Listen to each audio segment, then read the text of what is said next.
Proporcionalidad. En el caso de la proporcionalidad, lo primero que tenemos que saber es si las variables se relacionan directamente o inversamente.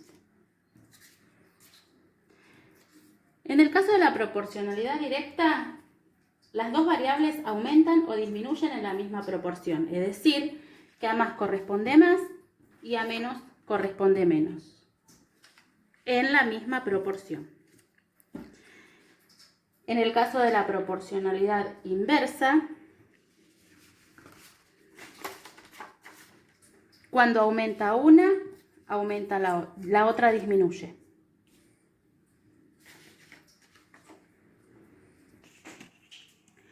Vamos a hacer una situación problemática de proporcionalidad directa.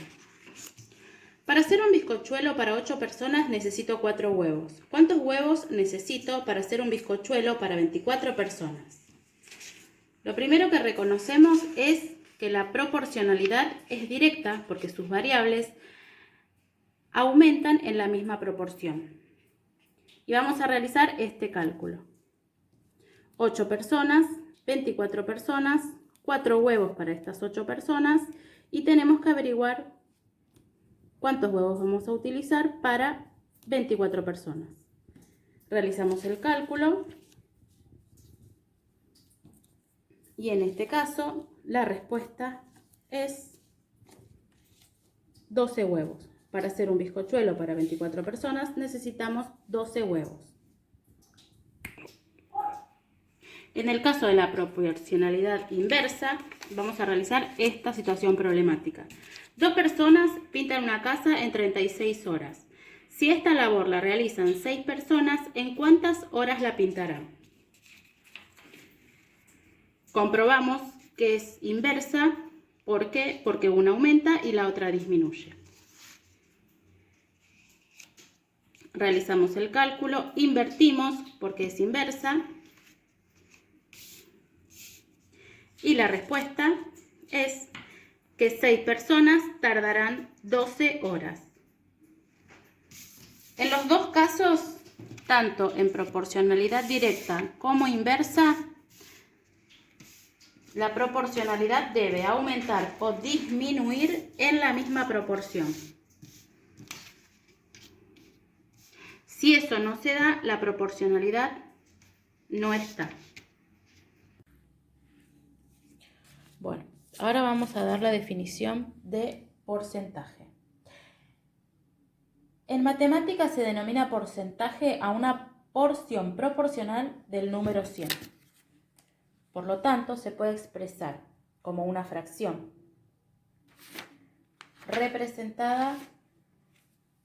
que representa un porcentaje. Por otro lado, vamos a definir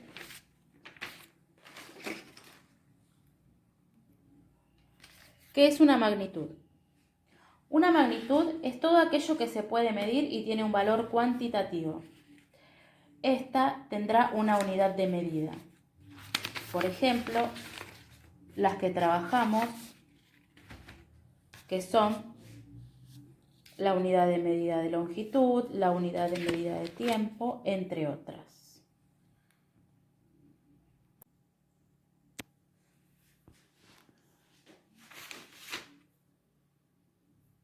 Vamos a realizar una tabla de unidad de medida de tiempo. Tabla de unidades de medida de tiempos. En este caso vamos a hacer una de horas, minutos y segundos.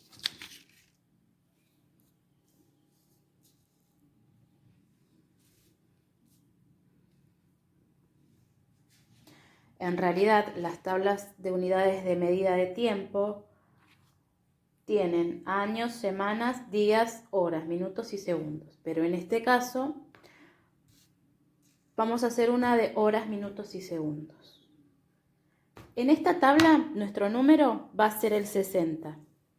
¿Por qué? Porque una hora equivale a 60 minutos Y 1 minuto equivale a 60 segundos. Y vamos a poner un ejemplo. Si quiero pasar 3 horas a minutos y a segundos, lo que voy a hacer es dividir. Voy a dividir por 60.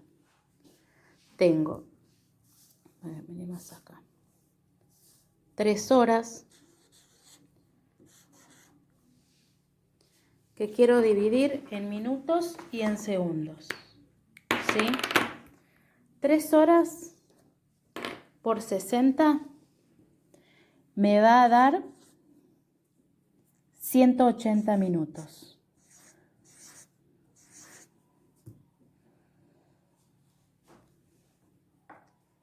Eso quiere decir que 3 horas equivalen a 180 minutos. Y si quiero pasar estas 3 horas a segundos, voy a volver a dividir por 60.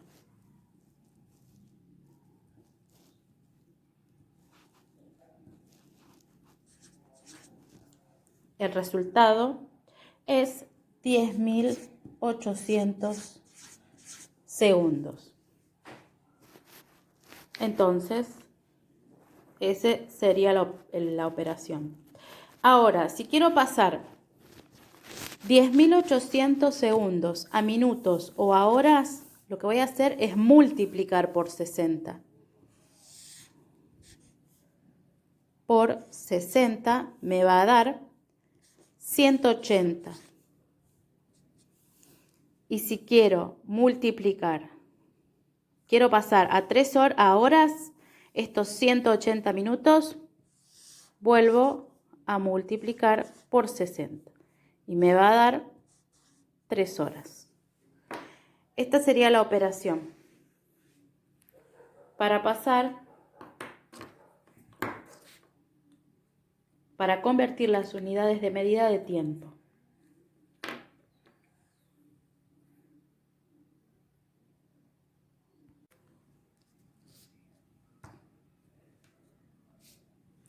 Vamos a realizar una tabla de medidas, una tabla de unidades de medida de longitud.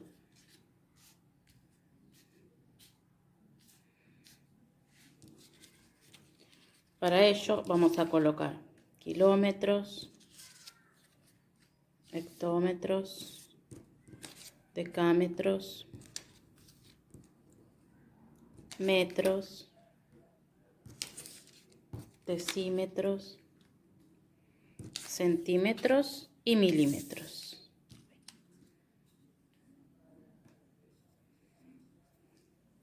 Lo primero que vamos a aclarar es que las unidades de medida son una referencia que se utiliza para medir o calcular asuntos como la longitud, el peso, la temperatura, el tiempo, la capacidad, entre otras. En esta tabla de unidades de medida de longitud trabajamos con potencias de 10. Es decir, que si queremos pasar de una unidad de medida a otra, vamos a multiplicar o dividir por 10, por 100 o por 1000. Por ejemplo, si quiero pasar de metros a kilómetros, voy a multiplicar por 10, por 100, por 1000. Voy a dividir, por 10, por 100 o por 1000. Y si quiero pasar de metros a milímetros, voy a multiplicar por 10, por 100, por 1000. Cuando quiero pasar a unidades de medida mayores, voy a dividir, y cuando quiero pasar a unidades de medida menores, voy a multiplicar. Por ejemplo, si quiero pasar 3 metros a decámetros, voy a colocar el 3 en metros y el 0 en decámetros. Y va la coma. Es decir, que 3 metros son 0,3 decámetros. En otro caso, si quiero pasar 52 hectómetros a centímetros, tengo que multiplicar. Primero, tengo que ubicar en la tabla los 52 hectómetros. Colocaría el 2 en hectómetros, el 5 en kilómetros y tendría que ir con ceros hasta centímetros. Coloco un 0, otro 0, otro 0 y otro más.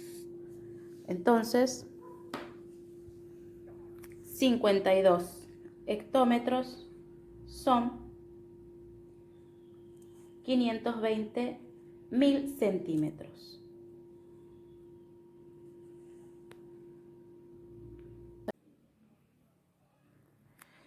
Corvalán plantea que para que una actividad sea considerada como un juego, debe cumplir 7 características.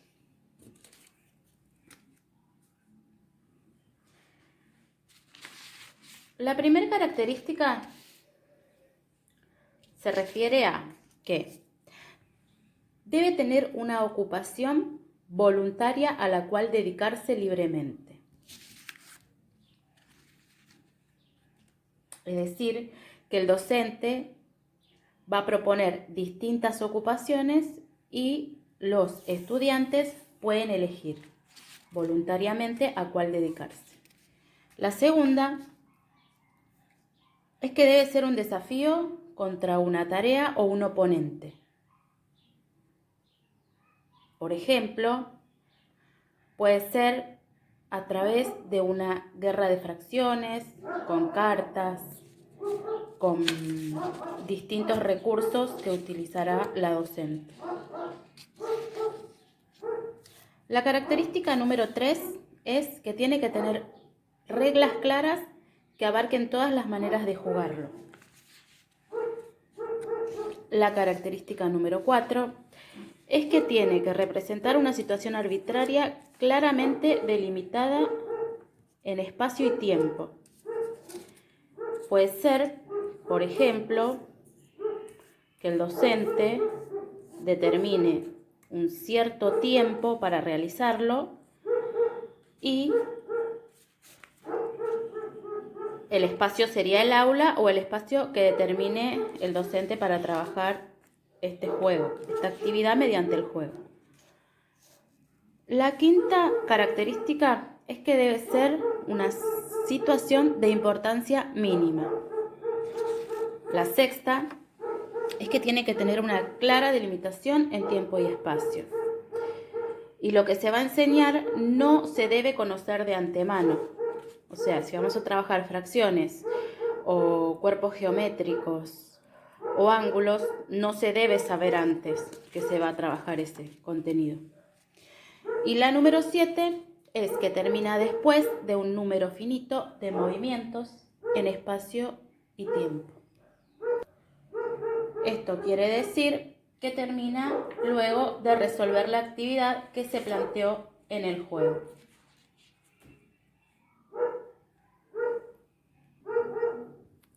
La propuesta metodológica que se plantea en el texto se refiere al uso del juego como herramienta metodológica de gran importancia en el aula.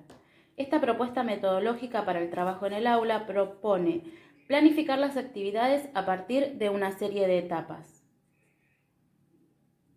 bien diferenciadas que se denominan juego de reflexión y de confrontación. Las etapas son la etapa del juego, la etapa de reflexión y la etapa de confrontación. En la etapa del juego se produce el desarrollo del juego como actividad motivadora. En esta se produce la comprensión de la tarea, reglas, registro de puntuaciones. Esta etapa puede ser bastante prolongada, ya que el juego puede tener variantes. En la segunda etapa, que es la de reflexión, se produce la comprensión y la incorporación de un concepto dentro de esquemas existentes de ideas, de pensamientos, de procesos de carácter individual. Y en segundo lugar, se produce el trabajo en pequeños grupos. Y en la etapa de confrontación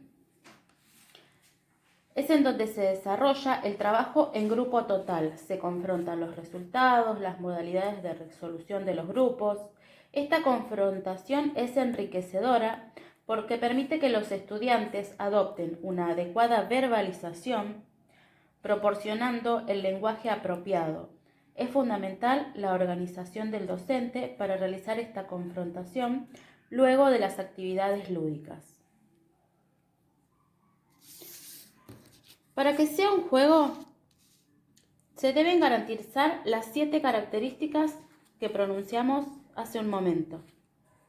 Se deben cumplir. Un juego permite hacer un trabajo de reflexión teórica sobre cómo se resolvió y luego hacer una confrontación entre las distintas formas de resolución.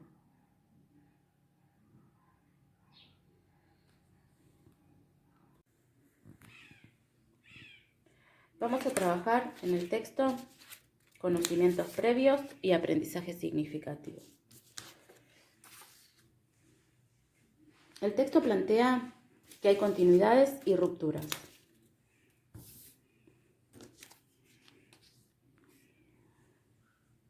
En cuanto a teorías y conceptos que el estudiante tiene, pero que no son científicos.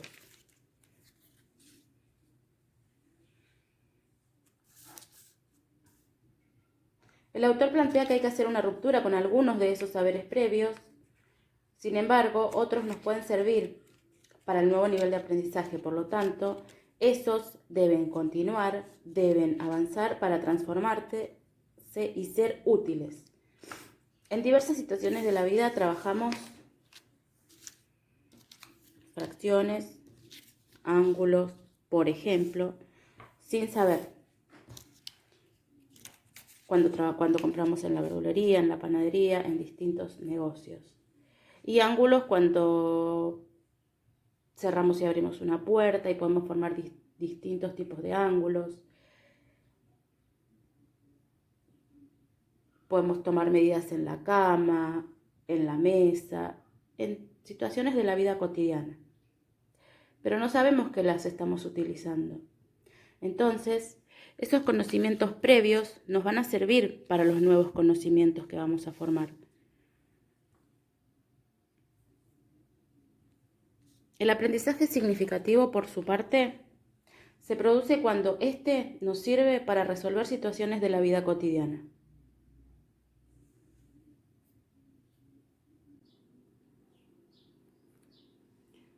Vamos a trabajar el texto obstáculos epistemológicos. Un obstáculo epistemológico es un conocimiento que obstaculiza la construcción de uno nuevo.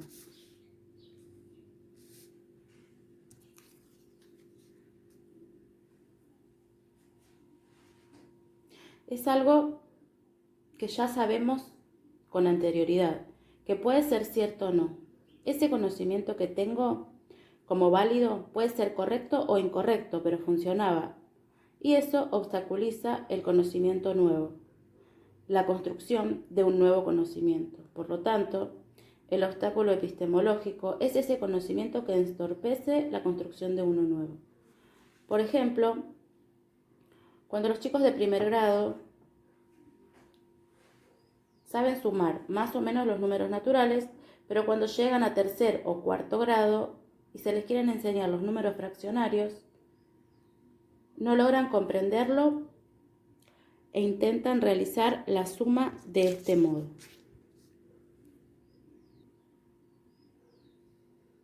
Es común que sumen de este modo porque saben sumar números naturales. Es ahí cuando ese conocimiento que tenían puede convertirse en un obstáculo epistemológico. Gastón Bachelard propone hacer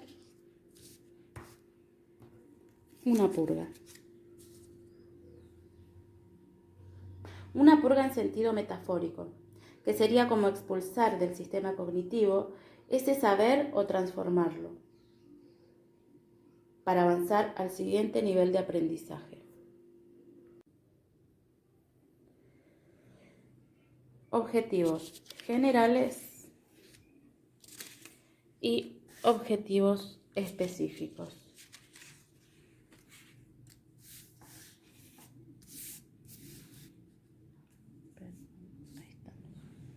Los objetivos generales se realizan a largo plazo y los objetivos específicos se realizan a corto plazo. Los objetivos generales son los que se proyectan a largo plazo y se pueden dar a lo largo de la trayectoria escolar, del año.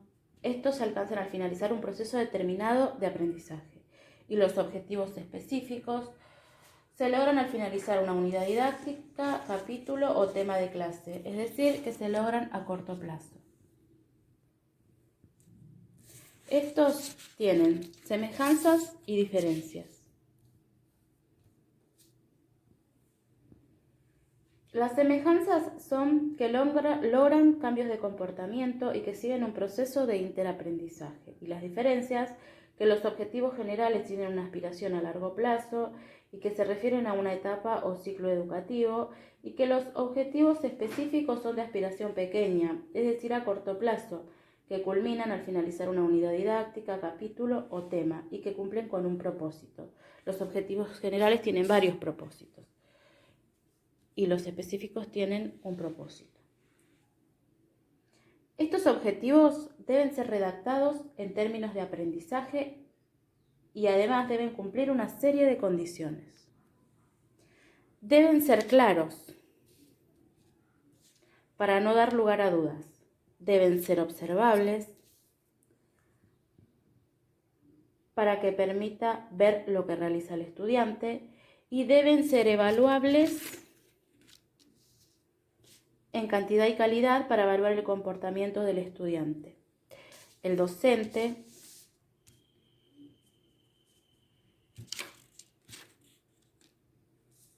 debe organizar las actividades y la participación de los estudiantes, debe preparar el material didáctico de acuerdo al tema, y estos deben ser redactados en términos de aprendizaje cognitivo y afectivo.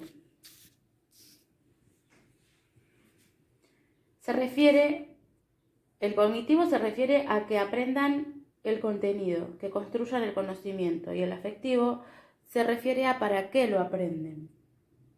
Es decir, que constituyen las normas, valores, actitudes a desarrollar por el estudiante. Los objetivos tienen una serie de condiciones que deben tener en cuenta para formular estos. Deben ser precisos para evitar confusiones, deben ser formulados con verbos que indiquen la acción que se desea y que terminen en infinitivo. Identificar, comparar, obtener, resolver, definir, descubrir. El ejemplo que tenemos para los objetivos generales es resolver situaciones problemáticas que introducen el conocimiento en lenguaje escrito, oral y simbólico de los números naturales. Ese es un objetivo a largo plazo. ¿Sí?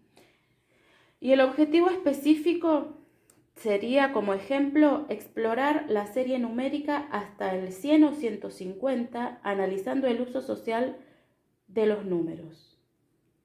Ese sería el objetivo específico y se realizaría a corto plazo.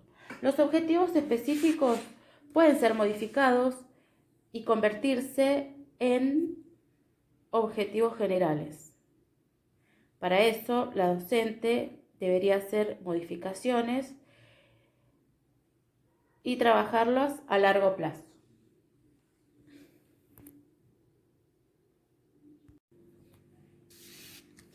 Cuy-Brusseau postuló la teoría de que el sujeto produce el conocimiento como resultado de la adaptación al medio en el que interactúa. Plantea que hay 4 fases de acción, formulación, Validación e institucionalización.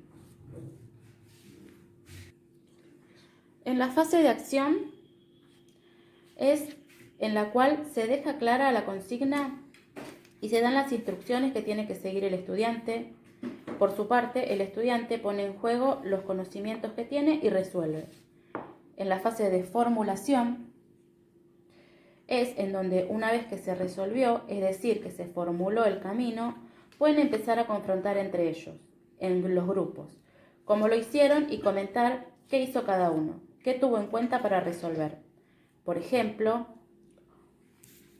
un niño puede resolver o representar esa fracción de este modo.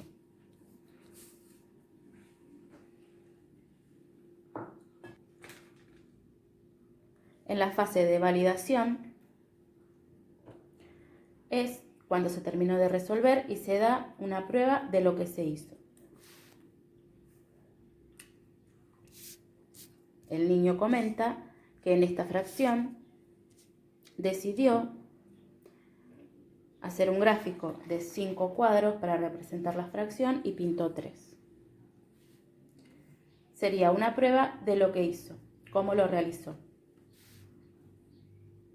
En la fase de institucionalización es en la cual el docente, luego de que se trabajó el contenido y los estudiantes comprendieron, es decir, que se está en vía de la construcción, propondrá un nombre formal aclarando que lo que se estudió fueron fracciones, resaltando los conceptos más importantes. Por ejemplo, si trabajamos fracciones en una colección de objetos a partir de actividades que planteó el docente, al finalizar el docente debe aclarar lo que estuvieron trabajando, que en este caso serían fracciones como una forma de representar una determinada cantidad que es una parte de un total. El contrato didáctico, según Guy-Brousseau, es todo aquello que el estudiante espera que el docente haga y viceversa. Este contrato es implícito y explícito. Es explícito porque dejamos de forma verbal y escrita claro lo que tenemos que hacer, y es implícito, por ejemplo, cuando le damos un ejercicio es para que lo resuelvan, o si se les da un texto, el docente espera que lo lean,